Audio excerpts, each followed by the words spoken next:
C. Joseph Vijay எனும் நான்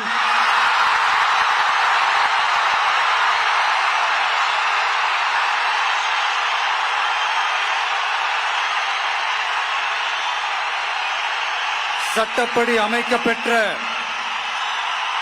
இந்திய அரசியல் அமைப்பின்பால் உண்மையான நம்பிக்கையும் மாறா பற்றும் கொண்டிருப்பேன் என்றும் இந்திய நாட்டின் ஒப்பில்லாத முழு முதல் ஆட்சியையும் ஒருமையையும் நிலைநிறுத்துவேன் என்றும் தமிழ்நாட்டு அரசின் முதலமைச்சராக உண்மையாகவும் உளச்சான்றின்படியும் என் கடமைகளை நிறைவேற்றுவேன் என்றும் அரசியல் அமைப்பிற்கும் சட்டத்திற்கும் இணங்க அச்சமும் ஒருதலை சார்பும் இன்றி விருப்பு வெறுப்பை